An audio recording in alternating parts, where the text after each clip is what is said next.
Allah yang kita yakini menurunkan berita-berita, dan berita itu ada di dalam Al-Quran. Tinggal kita baca, kita pahami.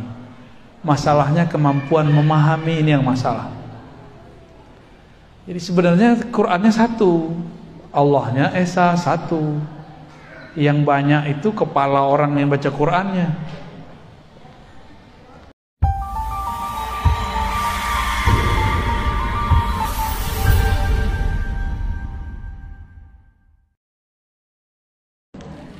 Assalamualaikum warahmatullahi wabarakatuh. Alhamdulillahilladzi ja'alana minal muwahhidin, walhamdulillahilladzi ja'ala minal mu'minin, walhamdulillahilladzi ja'alana min ummati sayyidil anbiya'i wal mursalin. Amma ba'du. Saudara sahabat yang dimuliakan Allah, di sela-sela kesibukannya masih sempat ngaji ya, alhamdulillah. Ini bukan karena pengangguran kan, tapi karena emang mengkhususkan pengen ngaji ya. Dan kebenaran saya lagi mampir di Bandung. Kita habis taklim tadi juga di Lembang ya. Mampir ke Lapas Sukamiskin ya. Pindah ke sini deh ya. Meskipun ini mendadak, tapi ya saya mikirnya sekali jalan ya. Tema kita agak sedikit menguras akal, tapi akal bakal senang. Jadi jangan pernah katakan akal saya tidak cerdas. Akal kita cerdas, cuma jarang diolah. Temanya apa? Apakah Allah tidak bertempat? Oke. Kita nggak usah pakai teori aneh-aneh, pakai Quran, Sunnah aja ya. Quran, Sunnah. Karena akidah mesti sesuai dengan informasi, dengan yang kita yakini. Allah yang kita yakini menurunkan berita-berita, dan berita itu ada di dalam Al-Quran. Tinggal kita baca, kita pahami. Masalahnya kemampuan memahami, ini yang masalah. Jadi sebenarnya Qurannya satu, Allahnya Esa satu. Yang banyak itu kepala orang yang baca Qurannya. Orang yang sudah nyantri 7 tahun, 6 tahun dengan yang nyantri setahun, beda nggak hasil bacaannya? Yang dibaca sama Quran, benar ya? Anak S1 tulisannya sama nggak dengan anak S2? Hasilnya beda. Tapi sekarang banyak orang kualitas anak SD ngomentarin doktor, profesor, ya. Kualitas baru hijrah kemarin sore ngomentarin kiai, nginterin ustadz, masyaikh yang sudah puluhan tahun hari-hari bersama Alkitab dan Sunnah. Inilah kemudian menjadi PR kita bersama ya. PR kita bersama ini. Inilah yang membuat masjid-masjid konflik, komplek-komplek tengkar. Karena yang kualitas baru ini dia ngerasa udah besar. Dia ngerasa udah setara masih ustadz. Coba aja lihat antum komentar-komentar di sosial media. Itu kan nggak tahu diri itu. Kalau nggak ngerti baru hijrah, uskut kul khairan auliyasmut. Katakan khairan. Khairan itu kata-kata baik yang relevan. Ada baik tapi nggak relevan, nggak cocok. Udah baik harus dikasih yang pasnya. Ini udahlah nggak ngerti komentar, ya lucu. Saya masih ingat kalam Imam Syafi'i. Jika aku berdebat dengan orang pintar pasti dia kalah, tapi kalau berdebat sama orang bodoh pasti aku yang kalah. Jadi kalau udah ketemu gitu, masjid rame Pak di situ. Saya yakin masjid ini salah satunya nih. Tercium baunya ya. Gak bisa dibuat-buat itu. Jamaahnya, personalnya mungkin wallahu alam, saya nggak ngerti. Kan saya nggak pernah nanya dan belum pernah mampir di masjid ini. Itu aura terasa ketika sholat. Saya pernah ke satu wilayah di Cibinong, sholat di situ. Itu masalah kunut doang, itu Orang sholat rame, tapi hatinya nggak nyatu, kan terasa Pak? Terasa bener. Saya biasa sholat tuh antara merem buka. Sekali itu kunut saya buka mata, bener. Segini nggak ngangkat, sono ngangkat. Tapi dalam batin mereka ada terbersit. Imam nih ahli bid'ah gitu. Jadi nggak nyatu sama imam. Terus ngapain dia sholat di situ? Kita kalau mau bermakmum dengan seseorang, kita serahkan kendaraan sholat ini kepada dia. Mau dia gak kunut, mau dia kunut, itu urusan dia. Sama juga tuh, yang biasa kunut, imamnya gak kunut, berdiri dulu lama-lama. Ya salam, ya sama aja tuh. Sama-sama parah, gak mengerti bagaimana cara berbeda. Apalagi dalam bab akidah. Ya, siap mendengarkan? Ya, siap. Jangan pakai khayal anak-anak, ini pakai akal. Dengan akal tembuskan ke dalam kolbu, nanti baru ringan memahami ini. Ya, mari kita baca surah Al-Fatihah. Al-Fatihah. Bismillahirrahmanirrahim.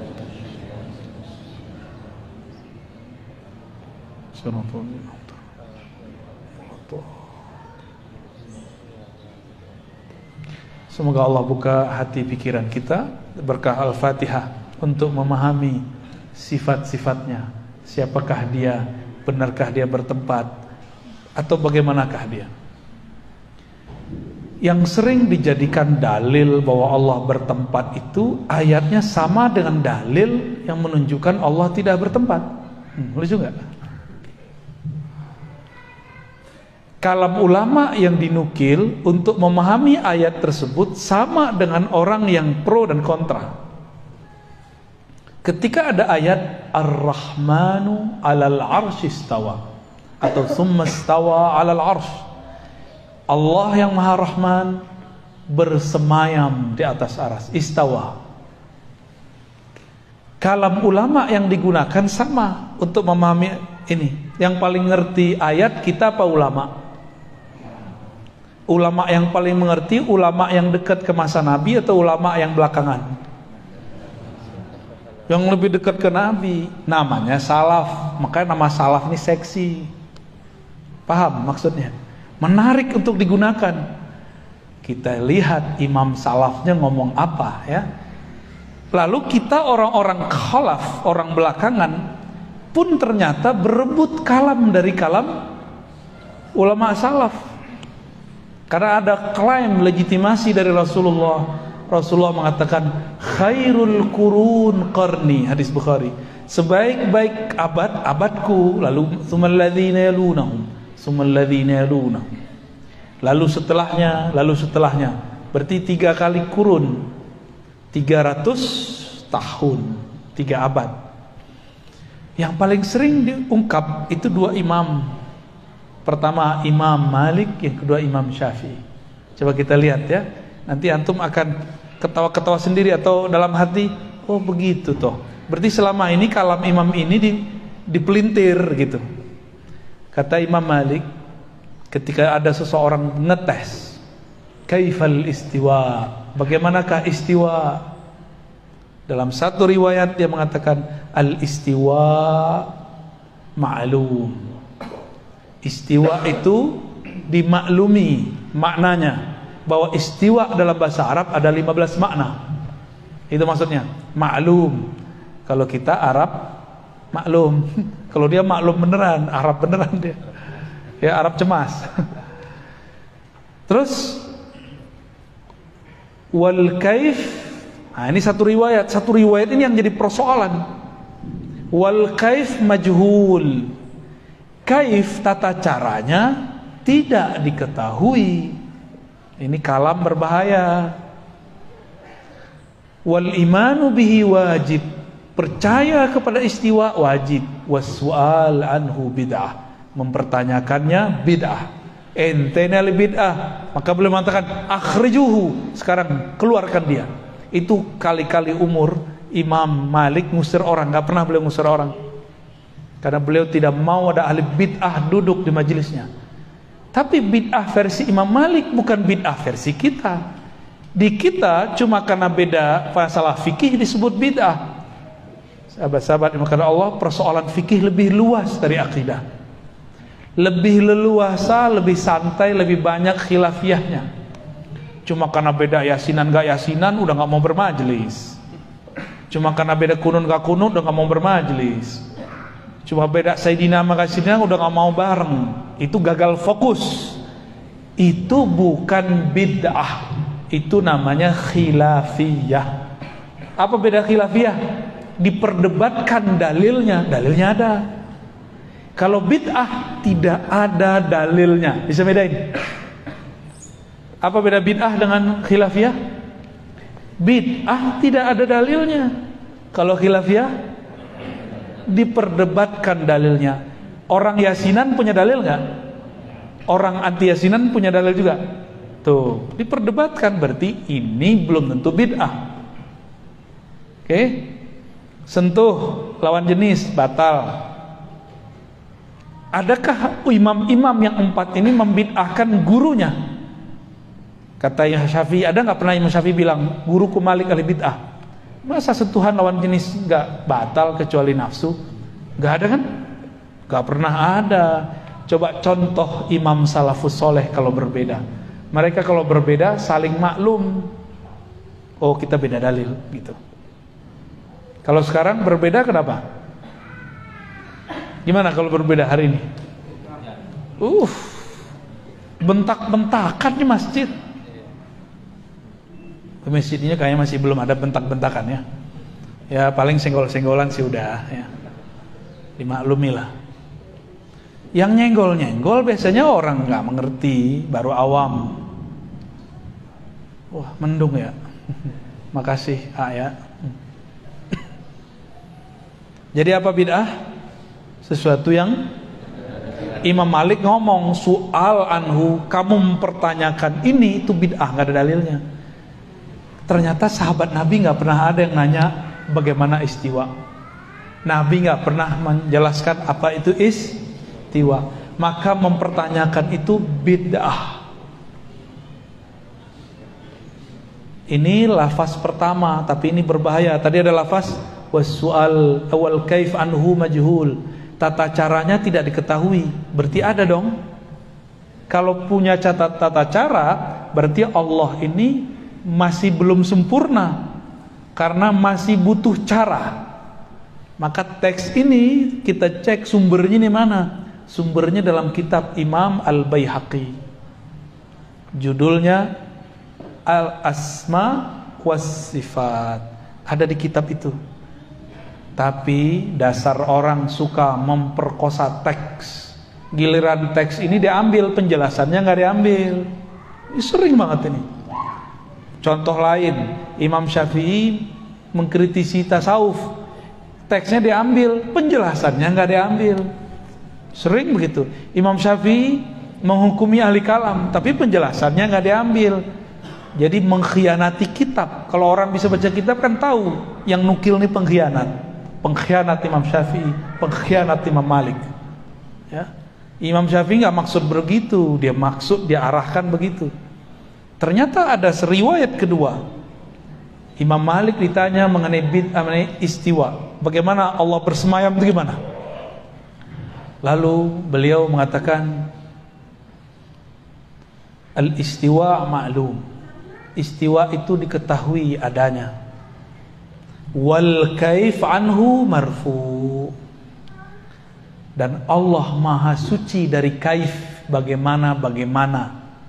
Di atas, di bawah, di arah atas atau di arah mana, bersentuhan atau tidak. Coba kalau duduk bersemayam itu duduk artinya. Kalau duduk nempel nggak? Ada nggak orang duduk nggak nempel? Nempel ya. Ada seorang tokoh di masa salaf, tapi akidahnya bukan akidah salaf. Namanya Muhammad bin Karram. Siapa namanya? Muhammad bin Karram ini, dia periwayat juga, tapi akidah dia kacau. Dia mengatakan Allah istawa, duduk dan bersentuhan dengan arsy. Tuh, gawat ya tuh. Dia wafat tahun 255, orang gila dia salaf. Maka ada salah seorang imam yang juga dia ahli hadis, tapi akidahnya tidak mengikuti ahli hadis. Namanya Utsman bin Sa'id Ad-Darimi. Coba diulang-ulang namanya. Utsman bin Sa'id Ad-Darimi. Kan dari tadi kita udah sepakat mau serius nyebut nama ya. Utsman bin Sa'id Ad-Darimi. Udah siang-siang panas nyebut nama lagi ya. Wafat 280 Hijriah. Dia menukil ajaran si Muhammad bin Karam tanpa dia sadari. Apa kata dia? Allah benar-benar di atas, dibatasi oleh aras dan langit. Maka Allah mempunyai dua batas. Bahaya nggak tuh? Ada orang meyakini Allah punya batas. Batasnya Allah adalah langit dan aras. Itu akidah Nabi atau akidah kelompok yang bertentangan dengan Nabi? Gak usah langit dulu, batas. Kata batas ada gak di Quran? Untuk Allah? Gak ada. Tapi dia mengatakan, siapa yang menolak Allah punya batas, berarti dia menolak Al-Quran. Tuh ayatnya sama. Lalu saya ceklah, Darimi ini pakai ayat mana? Lo ayatnya Ar-Rahman 'alal arsis tawa, ilaihi yus'adul kalim, kepadanya lah diangkat kalimah. Malaikat ada naik setiap hari, setiap sore. Bagi dia itu dalil Allah bertempat di atas aras. Dan yang paling lucu, mereka berkeyakinan Allah di atas aras. Itu dalilnya Rasulullah Mi'raj. Padahal Mi'raj itu bukan dalil Allah bertempat di aras. Mi'raj itu dalil sholat, sejarah sholat. Itu dua hal yang berbeda. Nah, inilah uniknya umat Islam. Umat Islam ini nggak punya lembaga khusus yang punya otoritas seperti di agama lain. Agama ini nikmat plus musibah. Nikmatnya Bapak ini kalau ngaji bisa jadi penafsir. Kalau nggak ngaji stop dulu, karena menafsir dengan hawa nafsu neraka tempatnya. Mau depan neraka. Ya, jangan coba-coba. Ya. Kalau nggak ngerti uskut. Ya. Kalau nggak ngerti diem aja udah. Ya, karena orang diem ini dia cukup syahadat masuk surga udah. Tapi kalau dia mulai komentar Allah bertempat, udah dihisap itu kalam. Yang bilang Allah tidak bertempat juga dihisap. Apa dalil dia ngomong begitu? Ya? Maka yang afdol itu cukup baca Qul huwallahu ahad, selesai. Katakanlah Allah Maha Esa, udah beres. Asyhadu an la ilaha illallah asyhadu anna Rasulullah. Cuma kan kita ini suka mencari-cari sesuatu yang gak perlu dicari, menanyakan sesuatu yang gak perlu ditanya. Makanya orang ini datang katanya ilmiah. Apa itu istiwa? Bagaimana cara istiwa? Nah, Imam Malik jawab, tata cara istiwa maha suci Allah dari itu. Berarti istiwa bukanlah diartikan duduk. Kalau duduk itu ada caranya. Nih saya duduk, ada caranya kan? Duduk. Lebih gede saya apa kursi? Beneran? Allah kalau duduk di atas aras lebih gede mana? Tuh, kalau kita bilang sekali istiwa artinya julus, qu'ud. Karena si Ibnu Karam dan Darimi bilang arti istiwa itu duduk. Antum mau salaf yang begitu? Itu bukan salafus soleh, itu salafut toleh. Ya, Imam Ahmad gak pernah mengajarkan itu. Imam Malik gak pernah mengajarkan itu. Imam Nafi' tidak pernah mengajarkan itu. Syafi'i tidak pernah mengajarkan itu. Sufyan bin Uyainah gak pernah mengajarkan itu. Mereka cuma ngomong Allah istawa, selesai, gak ada komentar. Itu yang disebut salaf. Itu akidah saya. Maka saya tidak memaknai istiwa. Saya tidak mentakwil istiwa. Hanya Allah yang tahu makna istiwa. Itulah kalam Imam Syafi'i. Dipretelin lagi. Kata Imam Syafi'i, wallahu a'lam bimuradi, atau ala ma aradahu Allah wa rasuluh. Istiwa itu, bersemayam itu sesuai dengan maksud Allah dan Rasulnya. Coba ulangi. Sesuai maksud Allah dan Rasulnya. Yang Allah maksud tahu nggak? Bagi mereka yang Allah maksud duduk. Itu berarti mereka menggiring kepada satu pemahaman. Padahal kalimat Imam Syafi'i apa? Itu menyerahkan makna kepada Allah.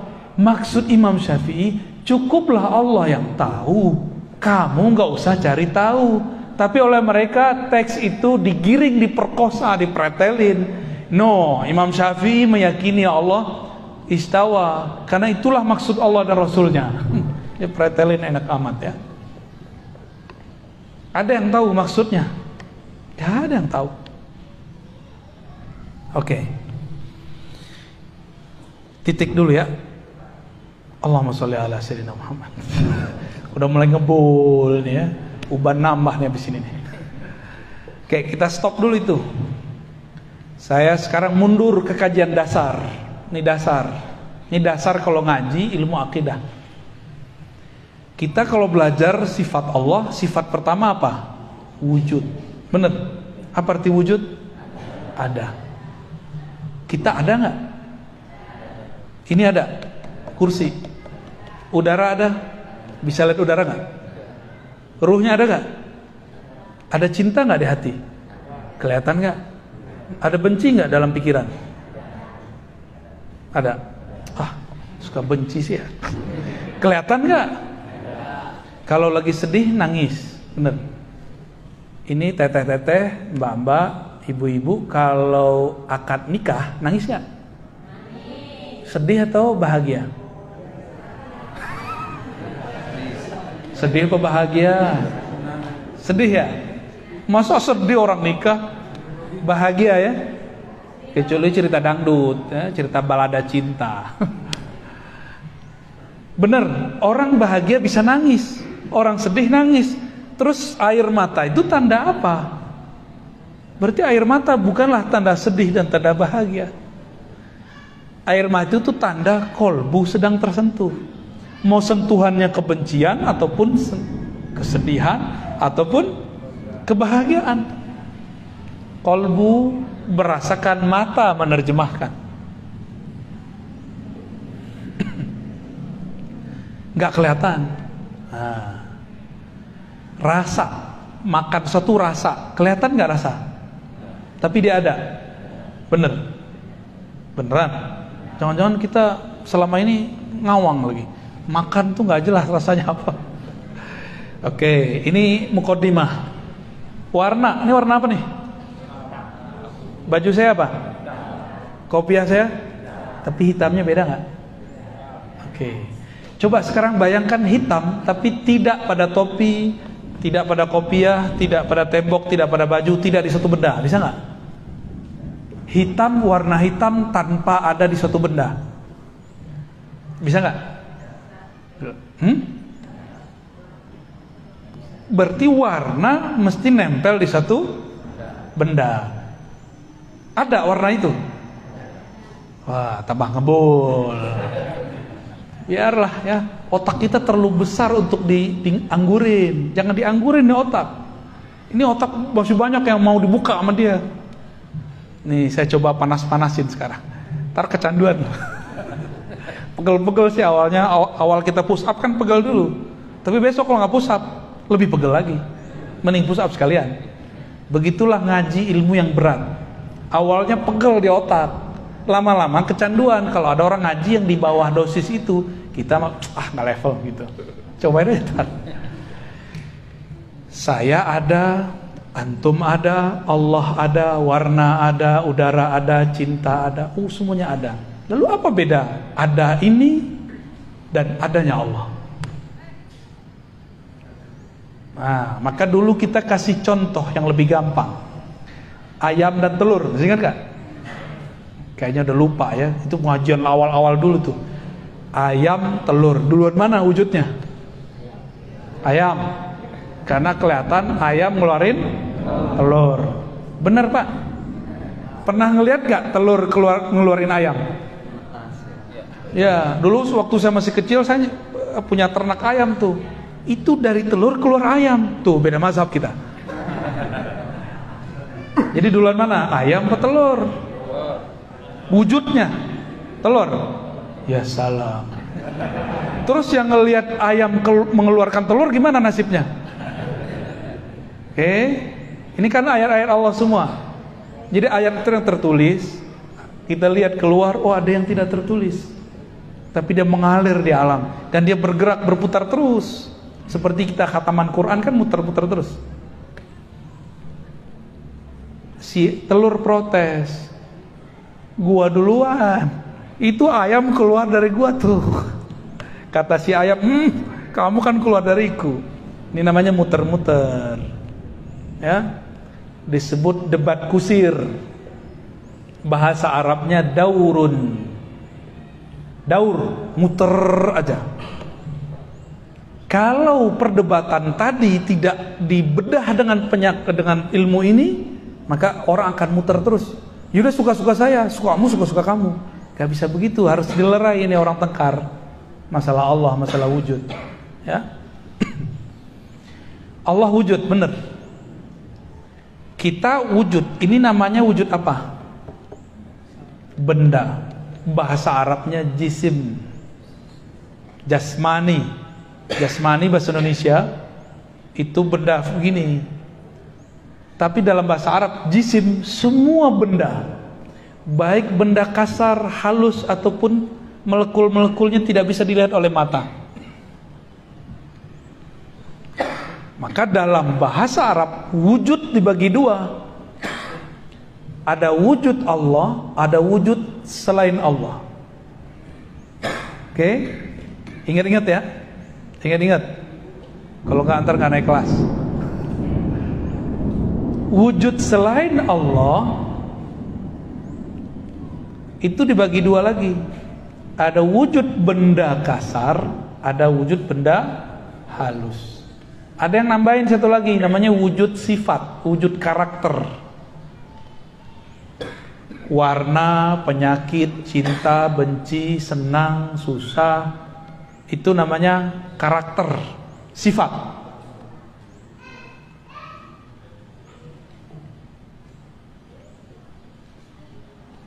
Ada nggak warna? Benar. Tapi tidak ada warna jika dia tidak ada di satu tempat. Sekarang sedih sama benci. Coba benci bayangkan tanpa ada muka orang benci. Bisa nggak? Berarti benci itu kebayang wajahnya gitu ya. Bener. Emang begitu wajah orang benci? Enggak. Psikopat benci wajahnya datar aja.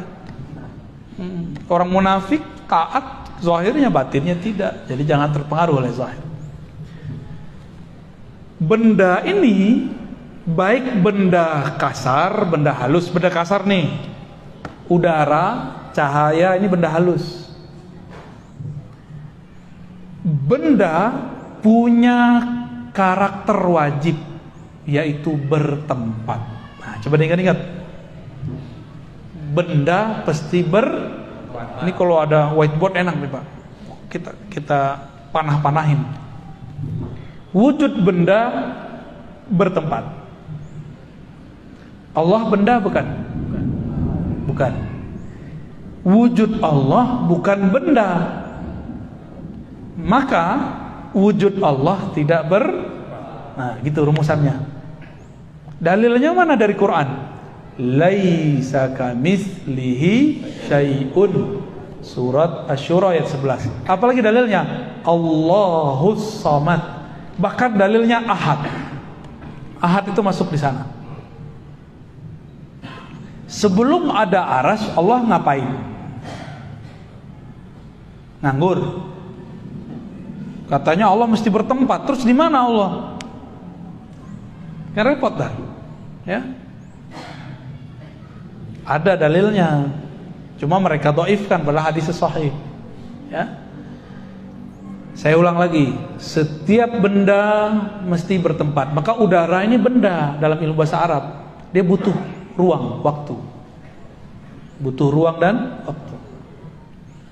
Bapak Ibu ini lagi dalam ruang enggak? Bisa enggak duduk tapi tidak di ruangan? Juga bukan di luar ruangan. Bisa enggak? Duduk tapi tidak di suatu tempat. Enggak ngawang, enggak di bawah, enggak di atas, enggak di kiri, enggak di kanan, enggak di depan, enggak belakang. Bisa nggak bayangin? Gak bisa.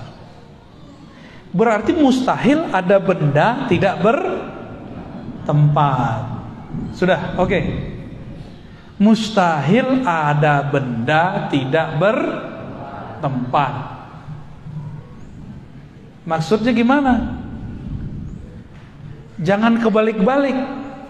Allah bukan benda, wujud Allah bukan benda, maka dia tidak bertempat. Tapi oleh kelompok mujassimah yang membendakan Allah tanpa mereka sadari, mereka bilang, apa kata mereka? Segala sesuatu yang mewujud mesti bertempat. Nah, ini keliru. Apa kata mereka? Segala yang wujud mesti bertempat. Kalimat ini kurang sempurna. Setiap wujud benda mesti itu yang benar. Bukan setiap wujud. Siapa yang ngomong begini? Orang yang mengharamkan filsafat tapi dia mengatakan, membicarakan filsafat. Namanya Syekh Ibnu Taimiyah. Ya, dia ini mengharamkan filsafat, tapi istilah jisim, benda, gerak, ruang, waktu itu kan istilah filsafat semua. Dia haramkan tapi dia katakan. Menarik kan nih? Dia mengharamkan filsafat tapi dia berteori dengan filsafat. Sekarang muncul orang mengharamkan filsafat lalu menyerang ustadz-ustadz yang mengerti filsafat, tapi dia tidak berani menyerang imam dia yang berfilsafat. Lucu gak tuh? Bagi saya lucu. Giliran imam ente gak berani, giliran ustadz yang lain dia berani.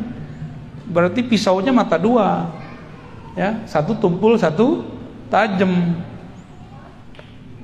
Obrolan wujud bersifat, wujud benda bertempat, itu semua filsafat yang bahas.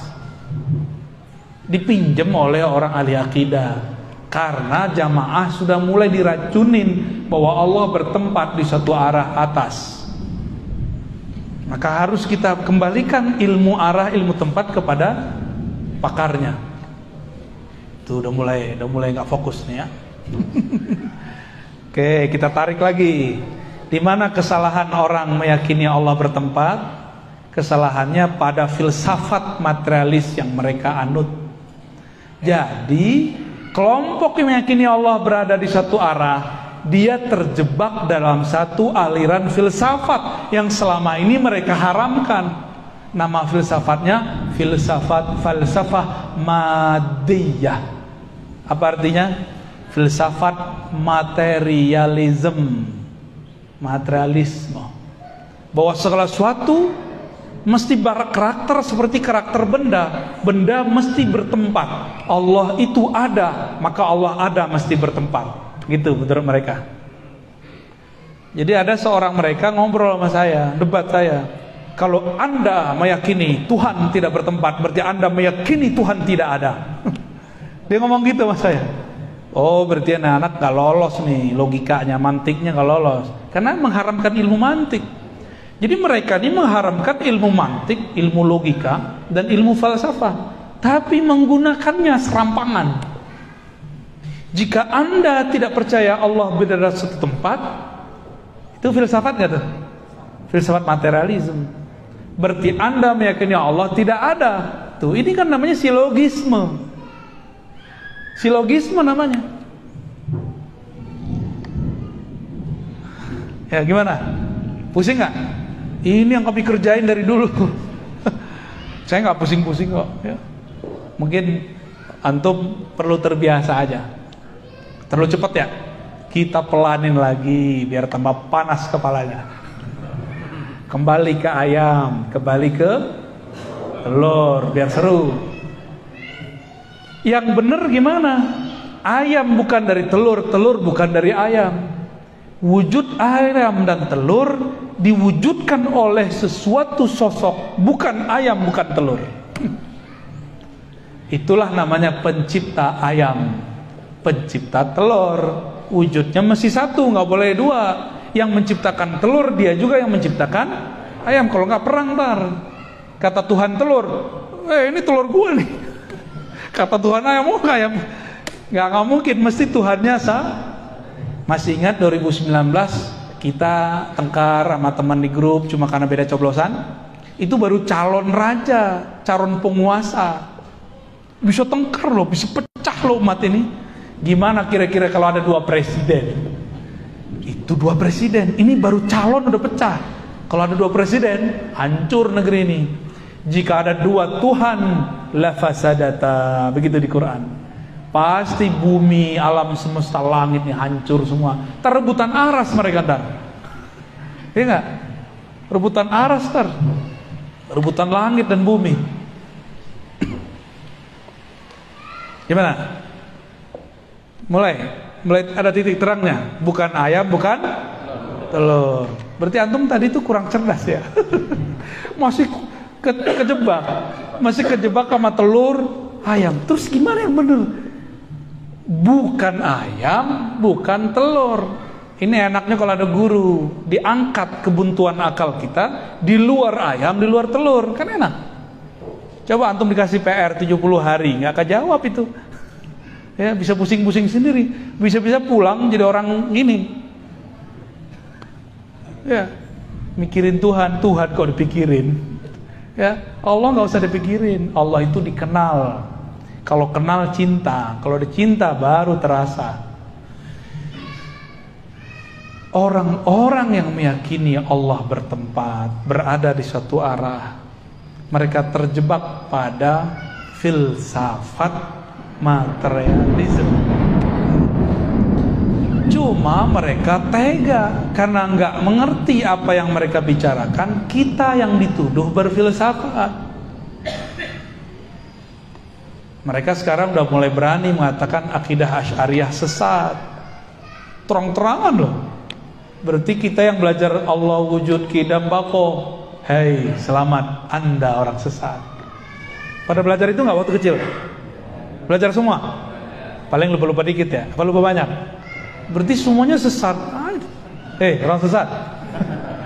Mau nggak antum dibilang sesat? Mau nggak ulama dulu yang bawa Islam ke sini disebut sesat? Kiai-kiai kita dibilang sesat. Mau nggak? Ridho nggak? Mereka pendatang baru berani-berani bilang kita sesat. Loh kok Ustadz berani begitu? Loh mereka berani sama kita, masa kita nggak berani? Jangan pengecut ya. Intan surullah yansurkum. Jika kamu bantu Allah, Allah bantu kamu. Hilangkan keberanianmu dalam takutmu kepada Allah. Allah buat kamu seberani-beraninya orang. Ya, tapi jangan konyol juga ya. Ya pakai ilmu lah, jangan pakai emosi. Pakai akal, kolbu, itulah dalil yang kuat. Al-Quran itu kan turunnya ke kolbu. Turunnya ke kolbu. Maka orang baca Quran tidak dengan kolbu, dia akan kemana-mana gak jelas. Oke, balik lagi ya. Tarik ulur. Bumi, langit ini bagian dari benda. Aras pun benda. Aras itu benda Pak. Mana dalilnya? Akhir surat At-Taubah. Wa huwa rabbul arsyil azim. Dialah Rabb pencipta aras yang besar ukurannya, mencakup langit dan bumi. Rabbu artinya pencipta. Kalau Rabbun di bawahnya benda atau karakter benda. Maka Allah lah yang menciptakan aras. Berarti aras benda bukan? Disebut benda besar, benda azim. Kelompok mereka mengharamkan satu keyakinan namanya ittihad dan hulul. Allah menempati benda. Tapi mereka meyakini Allah menempati aras. Main-main gak tuh namanya? Itu akibat filsafat materialisme, diambil separuh, dibuang separuh. Allah itu bukan benda. Mungkinkah masuk ke dalam benda? Mungkin gak? Ini benda bukan? Di dalamnya ada apa? Ada air. Air itu juga jisim, benda juga ini, tapi benda halus. Sedangkan gelas ini, kaca ini, benda kasar. Karena sesama benda, dia bisanya masuk. Allah bukanlah benda, tapi pencipta benda. Pantaskah orang berpikir Allah ini nempel pada benda, menempati benda? Pantas nggak? Mulai connect. Ketika ada hadis menyebutkan Allah turun sepertiga malam terakhir ke langit dunia, ila sama'id dunia, turun. Kalau sudah faham Allah bukan benda, turunnya turun apa? Kalau turun benda, kita kalau dari atas ke bawah turun pakai tangga kan? Berpindah nggak? Maka turunnya benda itu berpindah. Saya mau tanya, Allah turun berpindah nggak? Nah, inilah lucunya imam-imam yang tadi itu, imam-imam yang mereka terjebak kepada filsafat materialism. Apa kata imam pendahulu mereka? Di saat Allah turun sepertiga malam terakhir, aras kosong. Debat lagi satu lagi, oh tidak, saat Allah turun, Allah tidak meninggalkan aras. Bagaimana caranya? Berarti ada dua wujud. Ada satu wujud di dua tempat. Gawat gak? Antum ada di dua tempat di waktu yang bersamaan. Masuk akal gak?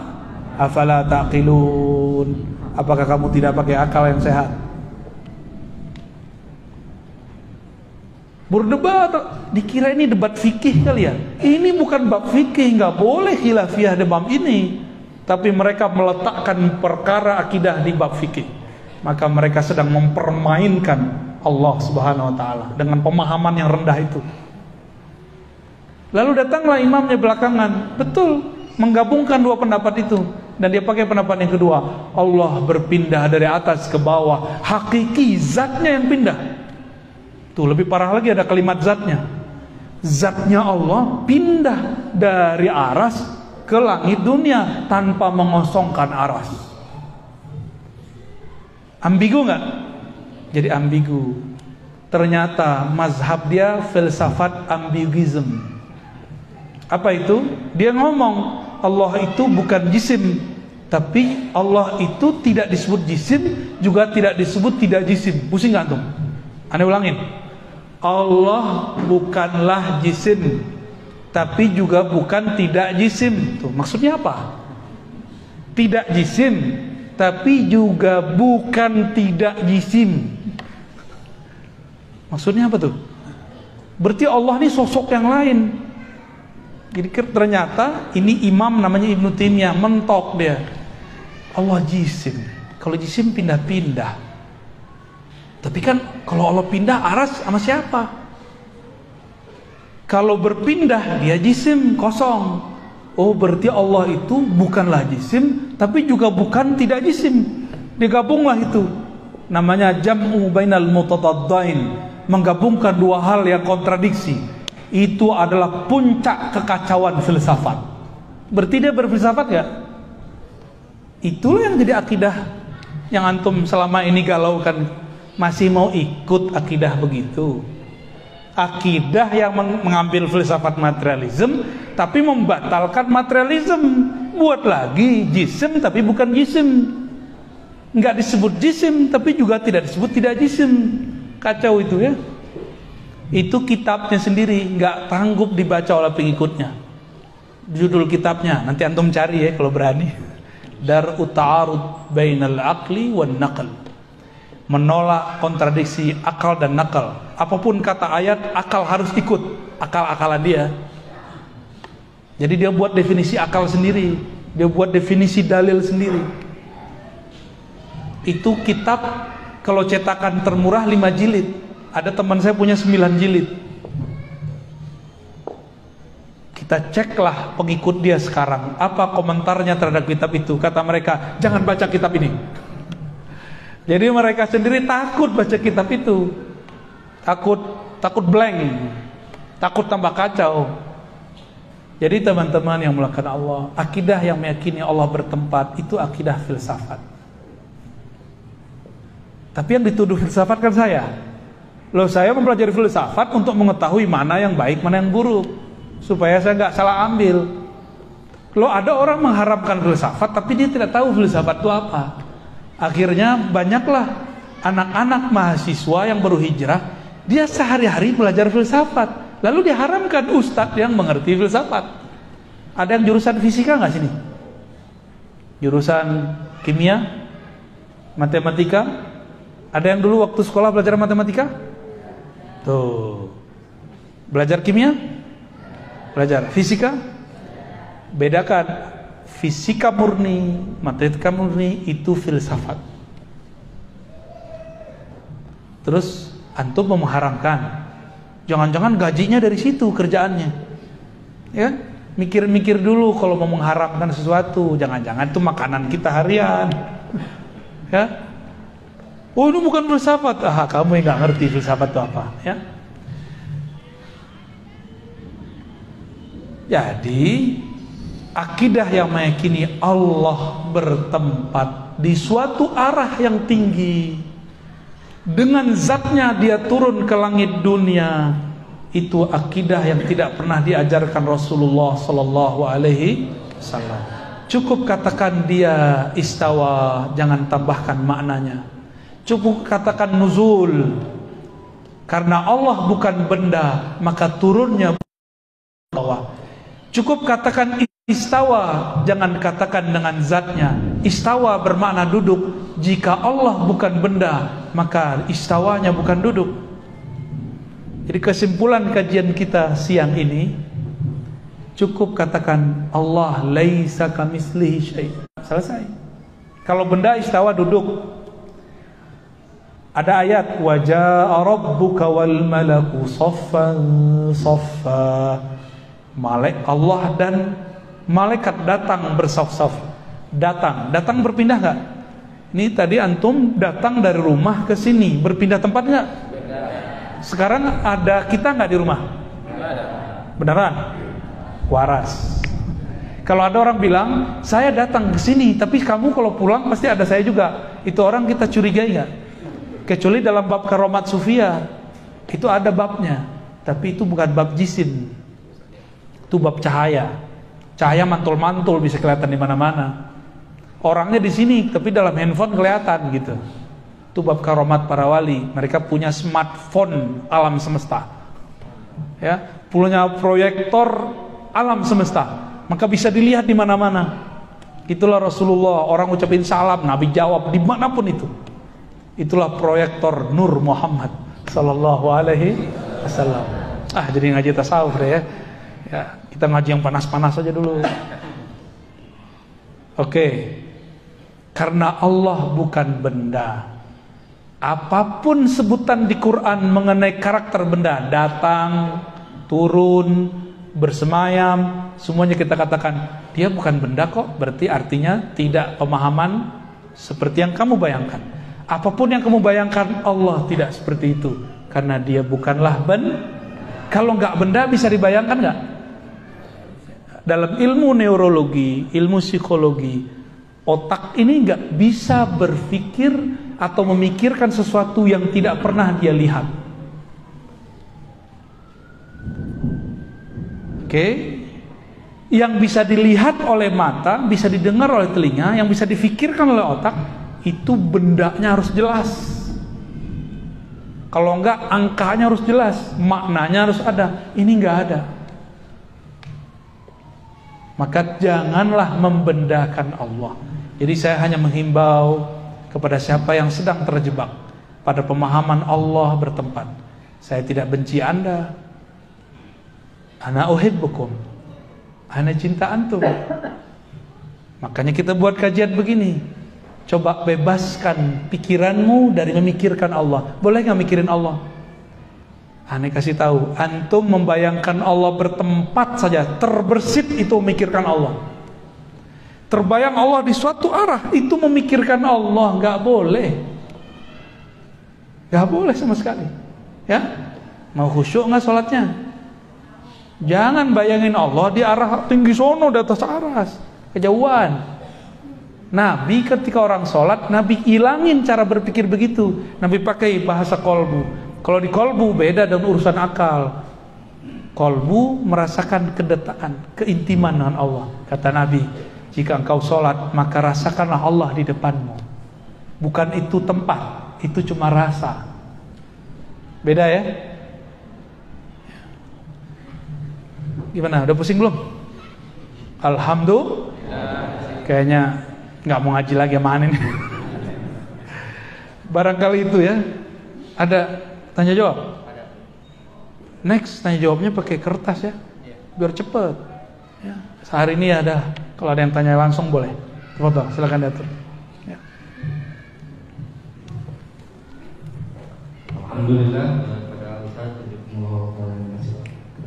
atas paparan materinya. Maka untuk sesi selanjutnya kami persilakan untuk sesi tanya jawab. Untuk sementara waktu kita batasi dulu. 2 Iwan sama 2 Ahwat. Banyak amat. Satu dulu. Satu Ya. Ikhwan, satu Ahwat. Ya silakan yang mau bertanya.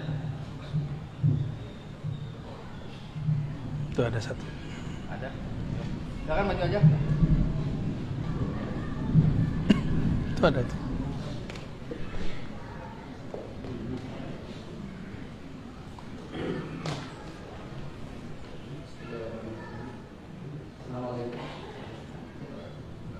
Assalamualaikum warahmatullahi wabarakatuh. Salam.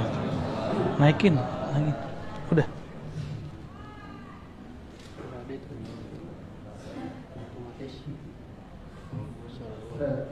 Iya ya. Memang volumenya kecil. Dan mau tanya itu kalau perihal tentang bukan juga ngaji dari kecil tuh dulu masih ngaji tentang sifat 20 wajib bagi Allah. Sifat yang mustahil bagi Allah. Tapi memang dalam perkembangannya jarang juga mendengar sekarang itu anak-anak itu belajar itu karena dianggap gimana ya? Karena sekarang sudah cenderung menjadi sebuah pelajaran yang simpel karena dianggap cuma sekedar puji-pujian gitu kan. Itu. Terus mungkin yang anak tanyakan itu karena anak juga ikut kajian belajar kadang-kadang kita itu untuk memahami Allah cuma sebatas yang itu yang di dalam surat An-Nas yang tentang rububiyah, tentang ilahiyah sama mulkiyah. Itu kan lebih simpel gitu cara kita memahami Allah. Ana ingin tahu gimana penjelasan rububiyah dari hal ini. Ya, baik. Kalau yang 3 itu kalau saya dari Ibnu Taimiyah ya. Betul, ya. Baik. Assalamualaikum. Mulkiyah bukan dari Ibnu Taimiyah ya, Mulkiyah dari Said Qutb. Beda. Belajar akidah itu bukan karena simpel atau tidak simpelnya, garis bawahi. Belajar akidah itu wajib bagi orang yang sudah terpapar teori-teori tentang Tuhan, baik aliran-aliran akidah A atau B. Kalau belum, cukup syahadat beres. Maka orang-orang yang nggak mau debat, nggak usah debat, cukup syahadat aja. Ya. Lalu kenapa muncul sejarah pakai belajar sifat 20? Sifat 20 itu sedang menjelaskan rukun iman pertama, percaya kepada Allah. Yang ringkes itu belajar tentang Allah bukan rububiyah, uluhiyah, asma wa sifat, tapi pakai rukun iman, percaya kepada Allah, terus malaikat, kitab suci, rasul, hari kiamat, takdir. Itu yang disebut simple. Cuma tadi saya sudah kisahkan, kitab ini dibaca oleh yang bukan ahlinya, lalu mereka berfatwa, muncullah pemahaman tepat, berarah. Lalu ada yang mencoba menyederhanakan sifat 20. Bukan menyederhanakan, itu membatalkan. Ibnu Taimiyah kan membatalkan sifat 20. Maka pengikutnya sekarang membatalkan belajar sifat 20. Ini jadi problem. Kalau ente mau buat aja sendiri, tapi jangan batal. Berarti Nabi ini membagi tauhid jadi 3. Antum ketemu nggak di hadis Nabi bagi tauhid jadi 3? Ketemu nggak? Ada nggak pembagian tauhid jadi 3 di hadis? Nabi bersabda, At-tauhid salas. Tauhid itu 3. Al-awwal uluhiyah, al-thani rububiyah, al-thalis al-asma wa sifat. Ada nggak hadis begitu? Faman jahada ihdaha, gitulah, faqad kafar. wa lam yakun minni. Wa man ankaraha falaysa minni. Ada enggak? Siapa yang ingkar kepada 3 tauhid ini bukan bagian dariku. Ada enggak hadis begitu? Coba sekarang naikin ke Quran. Ada enggak di Quran pembagian tauhid? Oh, itu tuh surat An-Nas. Itu bukan pembagian tauhid. Itu masuk ke asma wa sifat. Qul a'udzu birabbin nas. Allah itu disebut Rabbin nas, asma, nama. Terus Malikin nas, itu nama juga. Terus Ilahin nas, nama juga. Terus kenapa dibagi-bagi menjadi uluhiyah, rububiyah, asma wa sifat? Itu kan asma wa sifat semua. Yang ngerti bahasa Arab. Rabb itu nama Allah, Malik itu nama Allah, Ilah itu nama Allah. Itu asma satu, baru satu. Dari mana pembagian-pembagian jadi 3 itu? Oke, saya sebagai orang yang mengajar di kampus, kita punya satu kaidah. Seorang ulama, seorang ilmuwan boleh buat teori. Tapi teori ini tidaklah suci, boleh dikritisi. Sama kawan gak boleh kritisi. Aneh gak? Jadi antum boleh kritik sifat 20, bagus. Ntar Geja jawab. Tapi nanti kita balas pertanyaan, siap gak? Ya, saya kritisi tauhid uluhiyah rububiyah asma sifat, dan saya siap mendengarkan pertanyaan antum. Ya, jangan main bantah-bantah orang, nyalain orang, tapi gilir di debat bilang oh ente bukan ahlussunnah. Nggak begitu caranya. Ya, harus fair. Sebagaimana dulu berani buat yang baru. Ya, kami kalau di kampus, bapak yang pernah ngampus, itu ada sidangnya. Kalau lagi sidang diapain nama penguji? Disalah-salahin. Benar gak? Salah satu kajian ilmiah itu karakternya siap di debat. Ngaku kajian ilmiah, di debat bilang kita fasik mezindik. Kita debat dibilang kita jahmiyah. Kita debat dibilang kita bukan ahlussunnah. Ini klaim gak benar. Ilmiah itu bukan hadis riwayat fulan nomor sekian. Itu bukan ilmiah. Itu namanya nukil data. Ilmiah itu ada metodologinya, ada pendekatannya, ada teorinya. Berkata Syekhul Islam Ibnu Taimiyah, itu namanya nukil, bro, copy paste namanya. Ya, menukil-nukil bukanlah ilmiah. Nukil itu justru musuhnya ilmiah. Kita buat skripsi, nukil dari skripsi orang tanpa kemudian ada tambahan. Namanya apa? Plagiat, walaupun nyebutin sumbernya. Orang selevel anak S1 aja ngerti. Loh kok anak S1, S2 ada yang terjebak akidah begini coba. Berarti dia lupa dengan kaidah ilmiah yang dia bangun selama ini. Kok ada anak kampus yang sudah mengerti kaidah ilmiah, lalu dia nggak mengerti persoalan ini, malah mengkultuskan akidah ini. Kan lucu, akidah kita boleh dikritik, akidah dia nggak boleh dikritik. Berarti dia mengkultuskan siapa? Pemahaman kita boleh dibatalkan, pemahaman dia nggak boleh dibatalkan. Para ustadz kan nggak mau balas-balesin, ya. Kita juga akhirnya yang balesin. Panaslah kepala antum kan? Jadi pembagian itu nggak ada kan? Itu pembagian baru dibuat dan Allah tidak membagi. Bagi kami yang belajar tauhid, ada kitab setebal ini, Al-Asma wa Sifat. Itu bagian dari asma wa sifat. Tapi dalam ilmu tasawuf ada pembahasan uluhiyah rububiyah, ada. Tapi pembahasannya enggak garing, pembahasannya bikin kita rindu kepada Allah. Bukan saling benci-benci jadinya kalau pembahasan tasawuf. Masalahnya kan sebagian besar antum membid'ahkan tasawuf.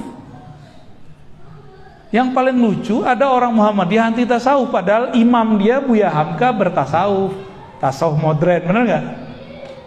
Itu aneh bagi saya itu. Yang paling lucu sekarang kelompok anti tasawuf, imam dia Ibnu Taimiyah di akhir hayatnya nulis 2 risalah tasawuf. Ibnu Qayyim bertahun-tahun nulis kitab tasawuf. Ada namanya Madarijus Salikin, ada namanya Iddatus Sabar, ada Al-Wabilus Thayyib, banyak lagi. Ya, itulah pemanasan pada siang ini ya. Semoga panas. Terakhir ada ibu-ibu satu, akhwat satu. Yang mana? Ada di kanan, ada di kiri nih, terserah nih. Langsung aja, suaranya kedengaran insyaallah. Langsung aja presentasi dulu. Pada. Ya, langsung.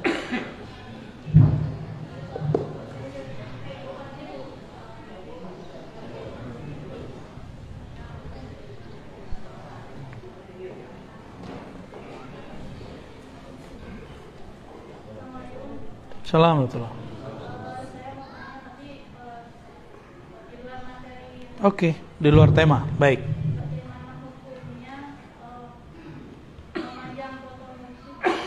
Oke. Memajang foto mursyid.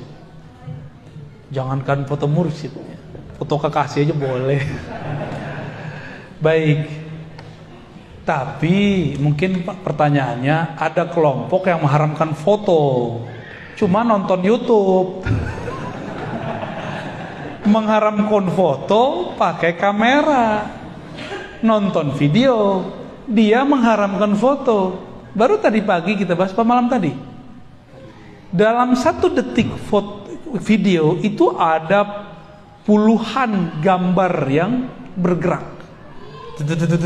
diganti-ganti. Baru kelihatan dia bergerak. Maka yang mengharamkan foto, dia sedang mengharamkan sesuatu yang dia tidak mengerti. Dia telah bertentangan dengan satu ayat, wala taqfu ma laysa laka bihi ilm. Jangan kamu berpegang teguh dengan sesuatu yang kamu nggak ngerti. Jangan berfatwa untuk sesuatu yang kamu tidak paham. Nggak, itu kan gambar. Lo gambar beda sama foto. Oh, di hadisnya larangan buat gambar. Tunggu dulu. Di dalam hadis ada penjelasan tentang gambar. Gambar bahasa Arabnya surah. Ternyata surah, ada satu hadis di riwayat Nasai, suratun timsal.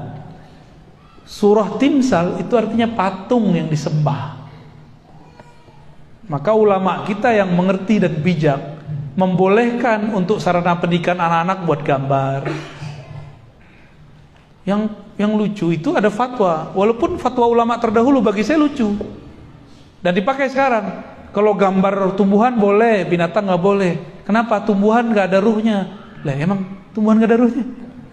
Tahu dari mana antum? Hah? Sembarangan ngomong. Di tumbuhan itu ada ruh, namanya ar-ruh an-nabati. Di hewan ada ruh, namanya ar-ruh al-hayawani. Di diri kita lengkap ada ar-ruh an-nabati, ada ar-ruh al-hayawani, ada satu lagi yang menjadi asrar rahasia Allah, namanya ar-ruh al-qudusi atau ar-ruh an-nafsani. Sama, ruh hakikat jiwa. Di dalam jiwa itu ada inti, itu namanya ruh. Itulah yang membedakan kita dengan pohon. Dalil saya apa? Ada dalilnya banyak. Sabbaha lillahi ma fis samawati wa ma fil. Yang ngerti bahasa Arab, ma dalam bahasa Arab li ghairil aqir. Yang benar pohon itu bukan gak punya ruh. Pohon itu gak punya akal. Ruhnya ada. Hewan aja gak punya akal kok. Cuma disebut ada akal insting. Nabi ketika bersandar di satu pohon, di satu bukan pohon, kayu, lalu dibuatin mihrab, mimbar. Nabi kemudian meninggalkan itu kayu. Nangis nggak kayunya? Hanna hanina. Begitu di hadisnya. Itu kayu nangis, Pak. Kalau nggak ada ruh di dalamnya, mungkin nggak dia nangis. Jadi ciri-ciri ini kayu udah mulai nggak ada ruhnya, itu dia lapuk. Ini masih tahan gak nih? Ada ruh, Pak, di sini. Ruh nabati. Ya, cuma dia lagi stagnan, gak tumbuh. Ya, antum masih tumbuh gak? Yang ada maju, melar. Ya, nasyahnya sudah gak ada, yang ada melarnya. Oke? Bener ya? Tuh perutnya, pegang aja perut sendiri. Jadi alam ini ada ruhnya. Maka menggambar pohon, menggambar hewan, menggambar manusia bagi saya sama, ada ruhnya. Yang nggak boleh itu timsal yu'bad. Dia ada bentuknya, ada ukirannya. Bahkan foto biasa disembah aja nggak boleh. Dia nggak ukiran, dia nggak patung, disembah nggak boleh. Oke, baik. Kalau nyimpan foto istri boleh nggak? Udah. Boleh. Syirik loh. Syirik loh. Kaget.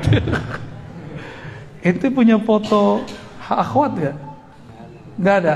Istri orang nggak boleh, Hah? Istri orang nggak boleh ya? Nggak boleh. Istri mantan orang. Beneran ente nggak nyimpen? Wah, soleh bener. Godul basor sampai ke dompet-dompetnya coba. Nonton boleh nggak? Nonton berita. Itu ada fotonya nggak? Ada gambar bergerak nggak? Disembah nggak? Ya nggak apa-apa. Ayo yang waras, ya.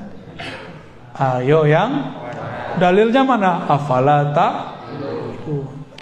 Inna fi dzalika laayatin liqaumin yatafakkarun. Ini dalilnya semua dulu kita mikir, jangan mandek. Cukuplah pohon-pohon ini yang mandek kita, nggak usah mandek. Ya. Nabi ketemu Arab Badui. Nabi nanya, karena dia nggak beriman sama Nabi, kamu beriman nggak kepada aku jika aku panggil itu pohon dia datang ke sini? Cobain aja, kata si Arab Badui, ngejek dia ya. Nabi bilang, wahai pohon kurma, kemarilah. Itu pohon membelah tanah dan dia bergerak. Itu si Badui langsung udah beneran ini. Nabi coba antum panggil deh pohon, datang nggak di sini? Lo kenapa nggak bisa datang? Karena nggak tahu nama ruhnya. Itu pohon ada ruhnya. Kenal kita sama ruhnya bisa dipanggil.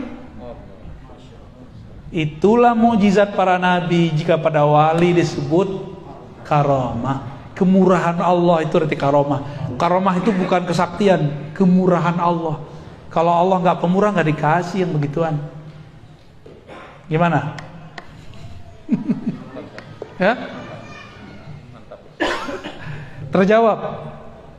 Boleh nggak pajang foto? Kan itu pertanyaannya. Berarti udah terjawab ya? Boleh, tapi jangan dikultuskan.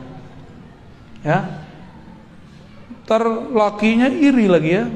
Maka suami istri harus mengerti ilmunya kalau bisa sama. Sehingga kalau suaminya atau istrinya majang foto gurunya, nggak ada kecemburuan. Apalagi mencium-cium foto kan gawat. Foto gua aja lu gak cium ya. Tinggal dijawab kalau suami digituin ya, atau istri gitu ngomongnya. Wah, jangankan foto, yang ada di dalam foto itu aku cium. Ya. Jadi nggak usah cemburu sama foto. Dulu ada seorang syekh mursyid thariqah namanya Qadirun Yahya. Dia membolehkan muridnya melihat foto dia sebelum zikir. Karena kalau ngeliat foto langsung ingat lagi talqin zikir. Tapi biasalah orang suuzon dikira nyembah guru. Nah, hidup itu jangan pakai suuzon, apalagi beragama. Iyyakum wazzan fa inna dhanna akdzabal hadis. Jauh-jauhlah berprasangka, karena itu sebohong-bohong kata-kata dan aktivitas. Ya. Kita nggak suzon juga ke kelompok sebelah ya. Yang banyak kan mereka suzon sama kita. Kita maulidan dibilang kita menyerupai Nasrani ya. Kita baca Sayyidina dibilang kita nyembah. Kita menjelaskan, ini hak kita menjelaskan bahwa kami bukan menyembah selain Allah. Kami tawasul tidak menyekutukan Allah. Kami maulid bukan menyamai menyerupai kelompok agama sebelah. Kita punya agama sendiri ya.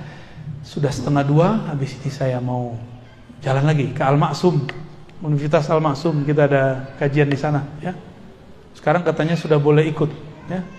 Sudah boleh terbuka. Silakan kalau ada yang kesempatan, kita ngaji di sana tentang syariat, tarekat, hakikat, ma'rifat.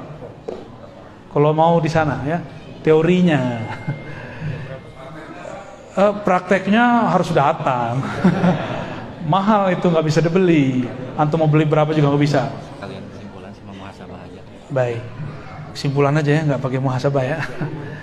Kesimpulan kajian kita pada siang yang berkah ini, pertama, Keyakinan bahwa Allah bertempat bukanlah ajaran Islam, itu ajaran filsafat materialis, ya, yang kemudian diayat-ayatkan, yang disunah-sunahkan.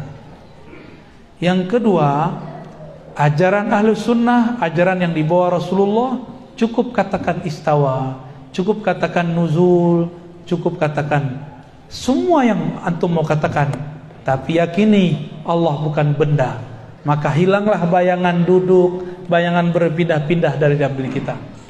Dan yang ketiga, sebenarnya pembahasan ini tidak wajib diketahui semua orang. Namun karena kerusakan akidah sudah berkembang, kerusakannya sekarang adalah berkembangnya keyakinan yang mendoktrinkan umat Allah bertempat, barulah kita buka suara. Dulu mana ada saya bahas-bahas begini. Bagi saya ini pembahasan orang pesantren. Tapi umat sudah diracuni, maka kajian pesantren kita bawa keluar, kajian Al-Azhar kita bawa keluar, kajian ulama Hadramaut kita bawa ke sini, kajian ulama di Surabaya kita bawa ke sini. Ya, itulah oleh-oleh dari kami. Semoga bermanfaat, semoga kita diterima sebagai hamba Allah yang diridhoinya. Amin ya rabbal alamin. Mohon maaf. Assalamualaikum warahmatullahi wabarakatuh.